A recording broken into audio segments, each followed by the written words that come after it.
Designer Podcast. I'm your host, Rick Oberreiter, and this is episode 2. I first want to thank everyone who listened to episode 1, and especially those who reached out in many different ways, texts and phone calls, etc., offering words of encouragement. It really helped. It's really helping me with my confidence level moving forward, so thank you very much. I do appreciate it. In episode 1, I mentioned that I was in Bend, Oregon for the winter and that I was getting ready to move on. And I've been on the road now for about 2 weeks. So I thought it'd be kind of fun to start each episode and just kind of state where I'm at and maybe a quick story or anecdotes about what's happened over the last couple of weeks. I'm currently in a place I've been really, really excited about. I think I fell in love with the redwood trees the first time I was in the Muir Woods outside San Francisco a number of years ago, and I've seen, the redwood trees on the California coast, but I've never been to the Sequoia area. So I'm technically, I guess, in the Sequoia National Monument, which is close to Kings Canyon, and essentially it's like a Sequoia National Forest as well.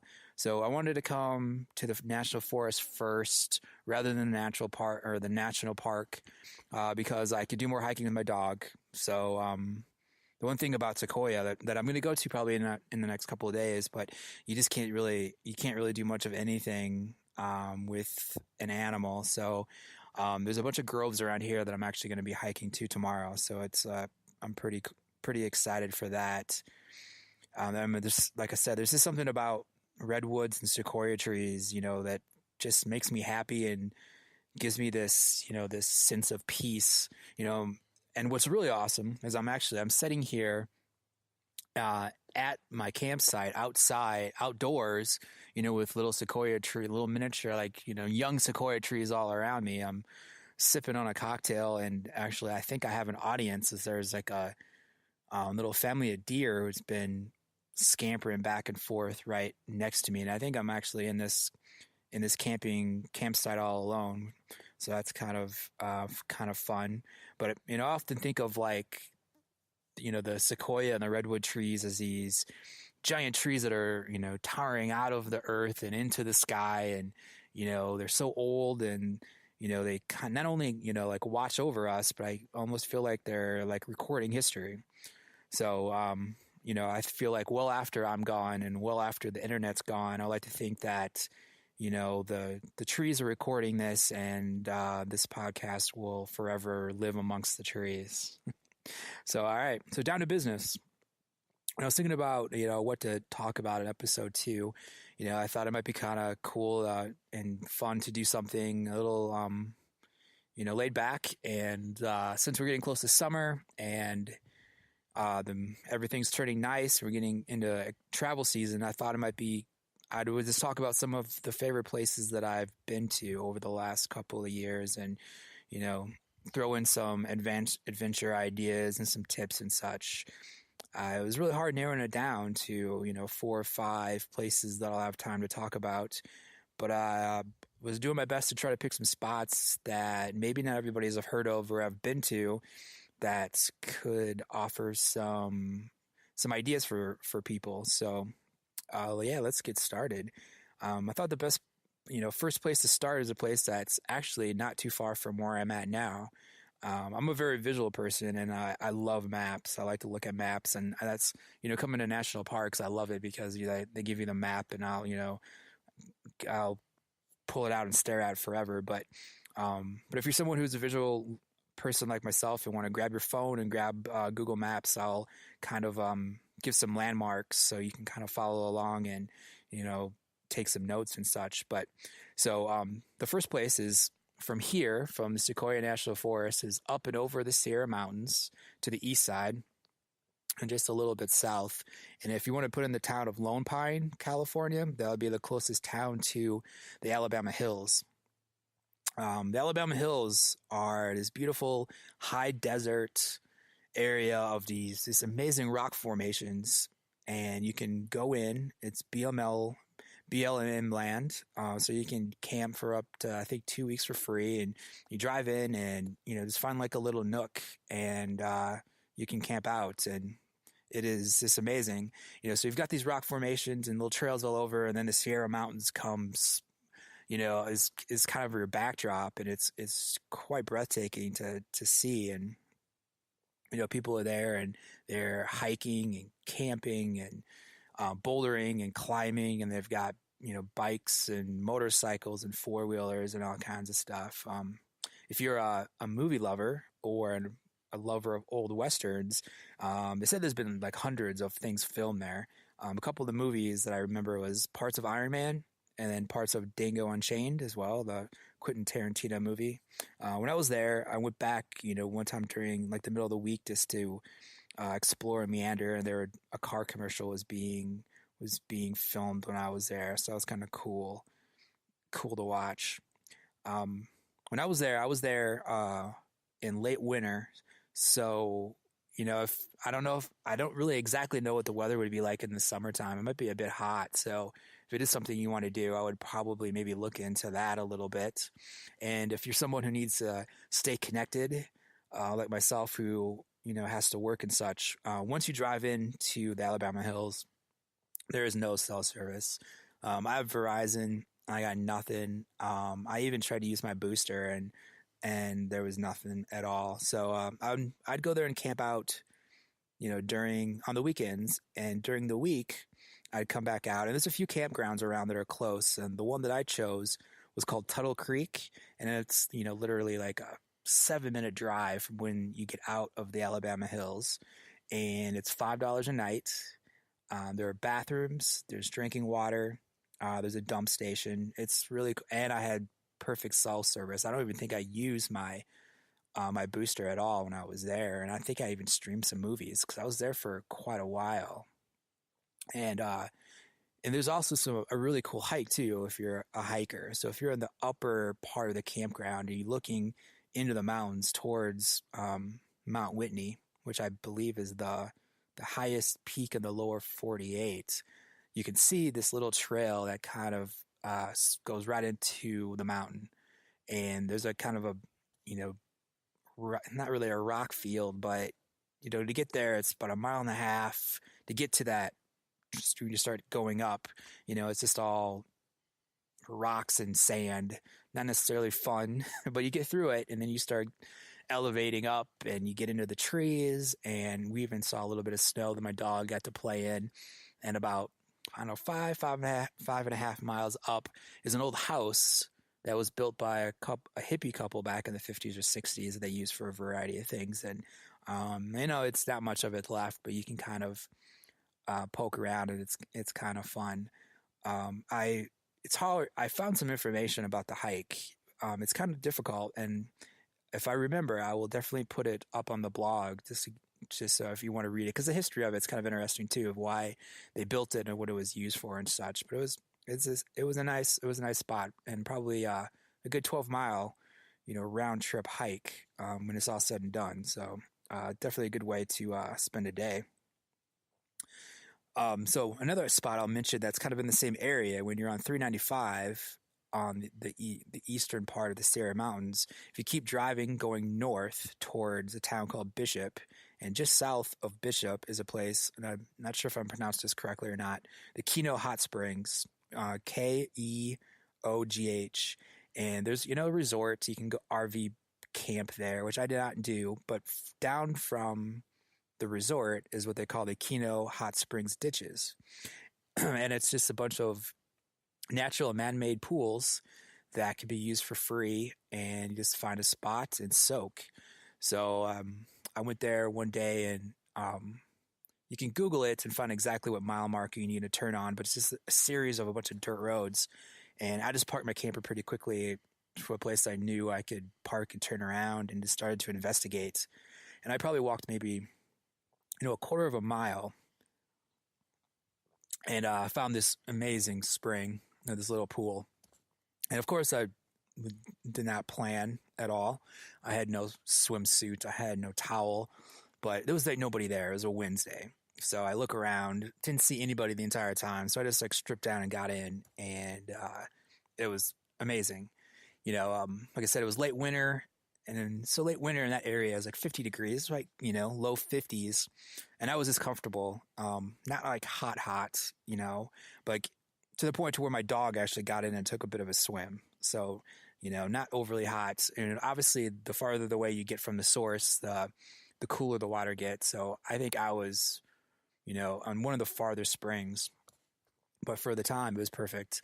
And I was probably in there for 30, 45 minutes. So you can watch the mountain ranges. You can see the mountains and everything. It's pretty cool. There are power lines that go over the top. It's the only part that's not so pretty to look at, but the rest of it is pretty. And so yeah, I'm getting ready to get out, and I'm looking around again, and I don't see a soul. So I get out, and I'm trying to air dry myself, and all of a sudden I hear voices, and behind me was a family of 4 who were on bikes, and I have no idea where they came from. I don't know if they were waiting it out or just bad timing, but I guess needless to say, I gave them a bit of a show. When I was doing my research on the place, I did kind of hear that clothing was a little optional, so I didn't feel all that bad about it. But at the same time, it was a little embarrassing. And I just kind of scooted along, and they went into the pool after me. So really beautiful spot, and like that whole section of 395 there's a lot to do. You're on the kind of, most people always talk about the west side for obvious reasons, but the east side's got a lot to offer as well. So next up on my list is I was thinking about the Oregon coast and some of my favorite spots, and I kind of break up the Oregon coast into 2 parts. You've got the northern part. You have more of the tourist towns and the pristine beaches and that kind of thing. And then the southern part, more rugged, the towns, not a lot going on, a lot of more cliffs and such. I'm definitely more partial to the south side. So if you are the visual person like myself and you've got your Google map out, put in a town called Port Orford, Orford, and that is the nearest town. And the town doesn't really have much going on. You drive through, and just south of town, the road kind of curves the 101, and there's a beautiful spot where you're kind of elevated above the ocean, and the ocean kind of comes into this little cove. And, I've been to that spot 2 or 3 different times. I don't know what it is, something about the illumination or whatever, but it's always just so beautiful. There's a bunch of rocks coming out of the water and everything. And it's a really interesting, cool spot to stop. And you can actually walk down to the water as well. But if you drive about 4 more miles down the road, down the 101, you'll come to Humbug State Park. And there's a cool little campground that's right there. It's kind of huddled in the hills. I was there off season again. My thought is probably a little tough to get during the summer. It's one of those, all of the state parks, you can make reservations ahead of time. So that's something I would probably do if I was, there, in the summer months. And from what I remember too, cell service was not great. I think I actually drove into town one day to work. So that's another option, or something else to think about as well. But the campground's great. It has showers and nice bathrooms. And the best part about the campground, besides having wild bears all over the place, so you get a free breakfast, but it's the beach. There's a private beach, so basically the only way you can get to the beach is through the campground. And from where I was at, it's about a 3-4 minute walk. You go under the 101, and it just opens up to this awesome beach. Driftwood everywhere, and of course, like another rock coming out of the water. And I think some of the best sunset shots I've gotten since I've started traveling was there. And actually, the artwork that I'm using for my podcast that you can find that I actually do have on my blog, and basically everywhere I post my podcast is from that beach. So it's really awesome. It's really fun there. And then if you're a hiker, there's 2 really amazing hikes you can do too. So you've got Humbug Mountain, which is, you start at sea level and you go up 2,000 feet to the top. Pretty good workouts, I always find it funny getting to a top of a mountain and you see the placard and it says 2,000 feet. Living in Colorado for most of my adult life, I start hikes at 10,000 feet, so it's a little odd seeing that. But it's a good workout, to get up there. You're kind of in old growth forest. Because of that, you don't necessarily get the best views of the ocean. There's a couple spots you can stop and kind of see through the trees. You can see out into the ocean. But it's a cool, fun hike to do, and to get your blood flowing a little bit as well. And then the opposite side of the campground from that spot is another cool hike called the Old 101 Trail. And that's part of the 360-mile Oregon Coast Trail. And it kind of scoots up, up through the campground, and you can see, and hence the name, it's used to be the Old 101. So if you're into like history and kind of thinking about the way things were, it's fun because you can see the old, it's still like got some pavement there. You can see how narrow it used to be, and kind of thinking about how people navigated that road to get to places, and it's actually elevated above the current 101. So yeah, it's fun. And I believe, I don't know, the trail obviously keeps going because it's part of the the coastal trail. I'm not really sure how much of the pavement part you get, but I only did a brief little bit of it. But I like the history stuff, so I thought that was interesting. So my next spots, I was thinking about Northern California. I love Northern California. There's 2 or 3 different spots that I spent weeks hanging out at. There's so much through the coastal views and little towns like Trinidad and the Redwoods. It was really tough to decide, but I decided on the Lost Coast. I think that place that not many people, I didn't hear about until actually I started traveling. I did a road trip and I saw it on a map and did a little bit of research on it. But for the people out there who's following along on their phones and their maps, look up the town of Ferndale, which is a cool town to check out because it's right out of the 1940s, like Victorian houses and storefronts. The first time I passed through was like a week before the 4th of July, and there's just American flags all over the place. And, there's like an old, store there where, they've got the old signage, and it's a park that I remember seeing bocce ball courts and everything. It was fun. It was a fun little place to check out, but it is considered or called the gateway to the Lost Coast. A couple weeks ago, actually, it was funny, or not really funny, but there was a couple earthquakes out here, and one of them was close to Ferndale. And actually CNN did an article about it and actually took this section from Wikipedia talking about Ferndale, because I was just reading it a couple of days prior about being called the gateway to the Lost Coast. When I was in the area, like I said, I was hanging around for a couple of weeks, and I was waiting for a friend of mine who was going to meet me. He came from Boulder, and we were going to travel together for a few days. And so I was asking around about, can I get my camper back there? What the terrain was like. And but half the people said yes, and half the people said maybe not so much. But, I decided to take the chance and go for it. And, yeah, there's only a couple roads in, a couple roads out. And, you start off right away and it's just ups and downs, and the road is narrow and it's a little bumpy and needs some maintenance. And we must have been, an hour and a half in. And at that point, we stopped a couple different times because my brakes were smoking pretty good. And, we're coming down this hill and it looped around. And all of a sudden, you could just see the ocean for as far as as your eye can see it. And the road's just going straight down. And from one little angle of the road, it looked like it was going into the ocean.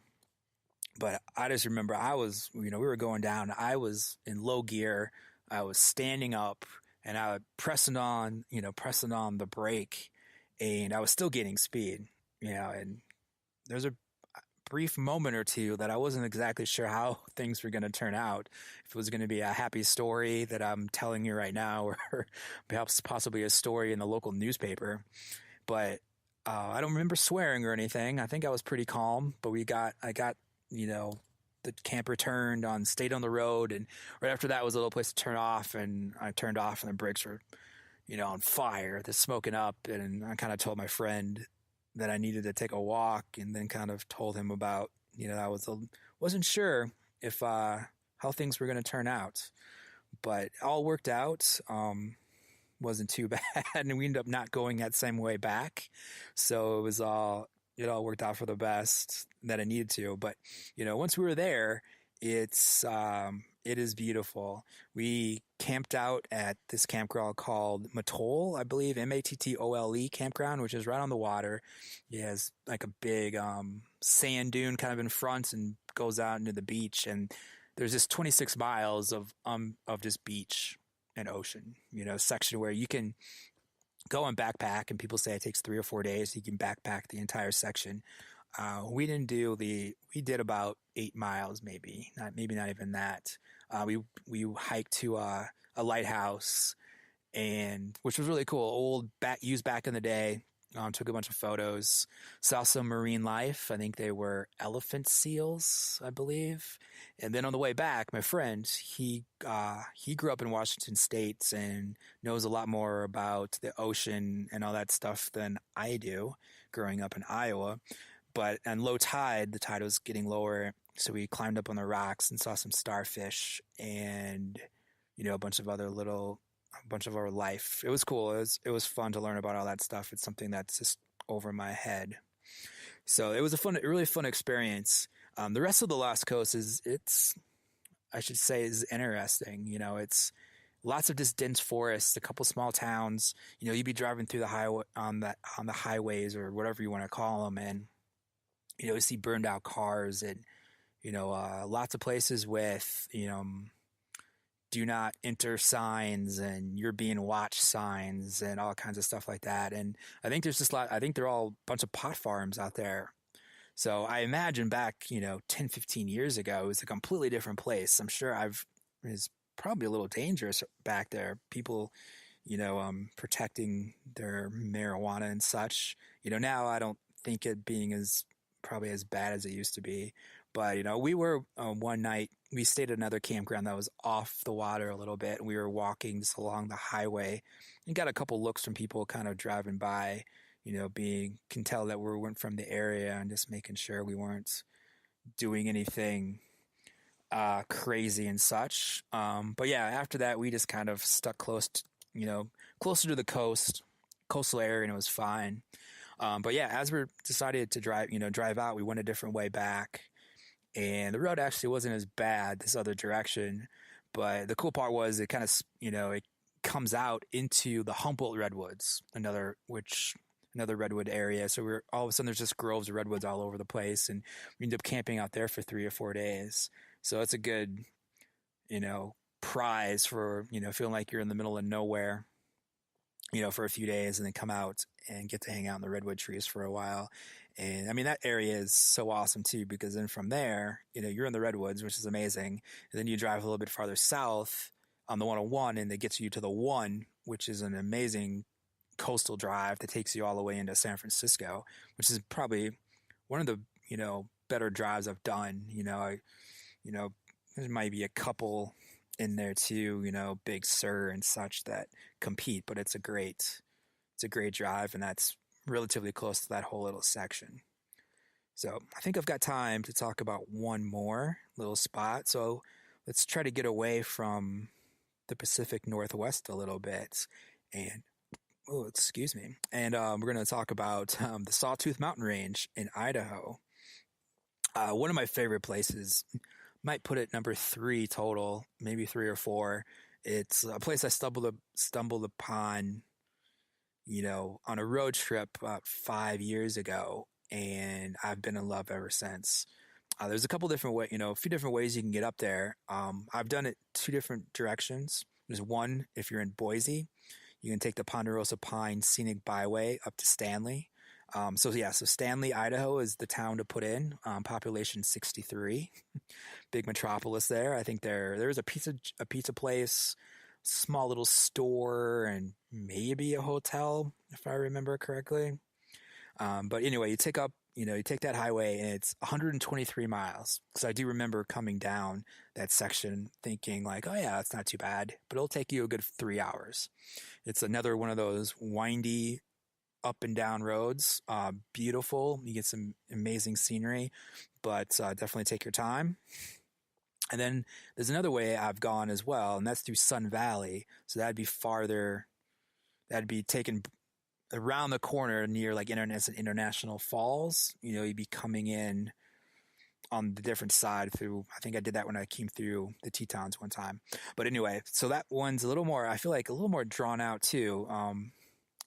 and you get more gradual ups than you do the straight up from Boise. And that side, lots of pretty views too. You start to get the elevation and seeing the mountains, and you get some valleys and some of that kind of stuff, which reminded me a little bit of Yellowstone. As the other side, you do more jagged mountains and you see the Sawtooths, and that reminds me a little more of the Tetons.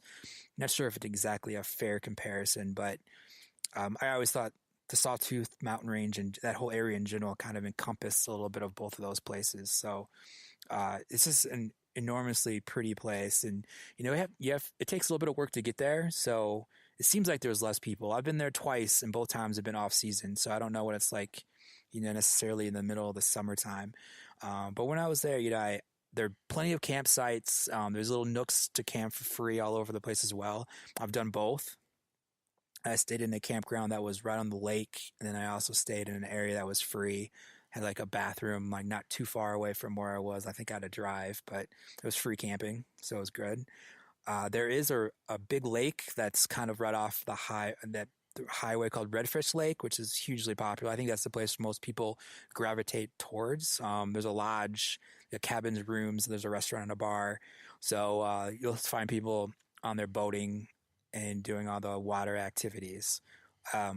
I was there. I was there to hike. I was there to get myself into the mountains, into the wilderness. And the best hike I did when I was there was Sawtooth Lake, and it was about a 5-mile one way, but you get 2 lakes on the way. So you go up, and you get the Alpine Lake first, and you get to see that lake, and you get to climb above Alpine Lake to Sawtooth Lake, and you're above tree line when you're at Sawtooth Lake, and it is gorgeous. And like I said, I was there off season.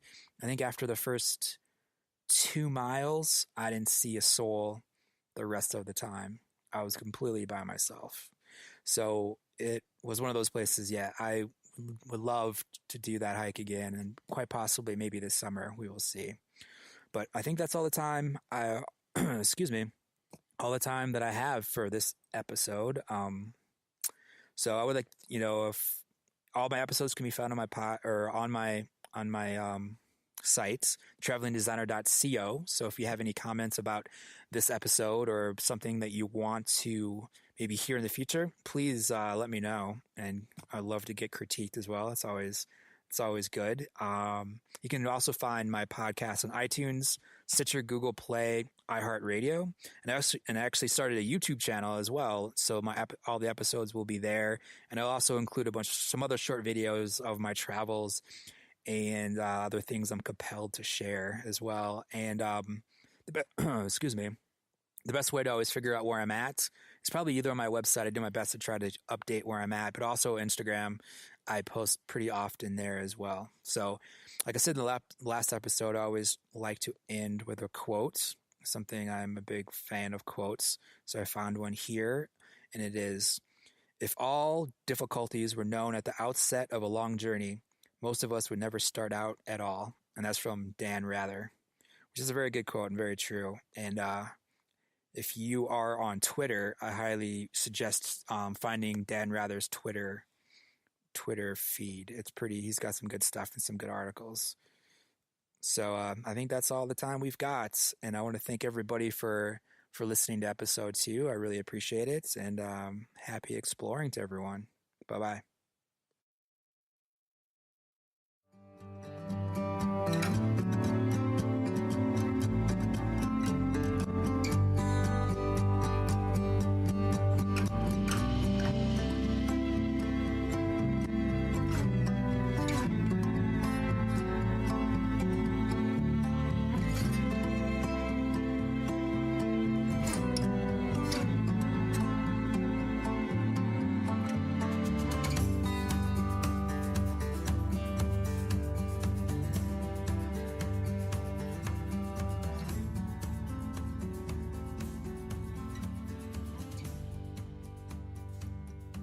To listen to all the episodes and to read my blog, go to www.travelingdesigner.co. That's www.travelingdesigner.co.